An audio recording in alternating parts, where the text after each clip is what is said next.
சோழிங்கநல்லூர் முகமது சதக் கலை மற்றும் அறிவியல் கல்லூரியின் கணிதத்துறை குறித்த விரைவான கண்ணோட்டம் இது. 50 ஆண்டுகால பாரம்பரியமிக்க இந்த துறை வெறும் எண்களை கற்பிப்பதோடு நின்று விடாமல் இன்றைய அதிநவீன தொழில்நுட்ப உலகிற்கு மாணவர்களை எப்படி தயார்படுத்துகிறதுன்னு இப்ப பார்க்கலாம் வாங்க. முதலாவதாக இதோட வலிமையான அடித்தளத்தை பத்தி சொல்லணும்.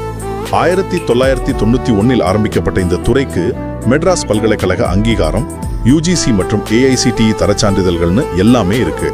ஒரு பெரிய மரத்துக்கு வேர்கள் எப்படி சத்தமில்லாம பலம் கொடுக்குதோ அதே மாதிரி தாங்க இங்க கணினி அறிவியல், வணிகவியல் மற்றும் உயிரியல் போன்ற மற்ற துறைகளுக்கும் இந்த கணிதத்துறை தான் ஆணிவையாக செயல்படுது. இரண்டாவதாக மேற்படிப்பும் வேலைவாய்ப்பும். கணிதம் படிச்சா ஆசிரியர் வேலை மட்டும்தானா நீங்க நினைக்கலாம். ஆனா அதுதாங்க இல்ல. 2009 அறிமுகப்படுத்தப்பட்ட 2 வருட MSc கணிதம் மற்றும் PhD போன்ற ஆய்வு கல்விகள் மூலமா மாணவர்கள் இன்னைக்கு வேற லெவலுக்கு போயிட்டு இருக்காங்க. டேட்டா சயின்டிஸ்ட், கிரிப்டோகிராஃபர், ஃபினான்ஷியல் அனலிஸ்ட்னு இன்றைய நவீன டேட்டா உலகையே திரைக்கு பின்னாடி இருந்து ஆள்வது நம்ம கணிதவியலாளர்கள் தான். இறுதியாக இத்துறையின் சிறப்பான வழிகாட்டுதல். துறை தலைவர் டாக்டர் V. முரளிதர் தலைமையிலான அனுபவம் வாய்ந்த ஆசிரியர் குழு தாங்க இந்த வெற்றிக்கு பின்னாடி இருக்காங்க. வெறும் புத்தகங்களை மனப்பாடம் செஞ்சா மட்டும் நிபுணராகிட முடியுமா என்ன?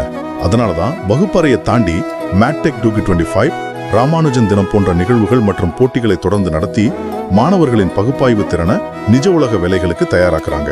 சுருக்கமா சொல்லணும்னா இத்துறை வெறும் சமன்பாடுகளை கத்துக் கொடுக்கும் இடம் கிடையாது. எண்களை கொண்டு மாணவர்களின் மகத்தான எதிர்கால சாத்தியங்களை உருவாக்கும் ஒரு மாபெரும் செயல்களம்.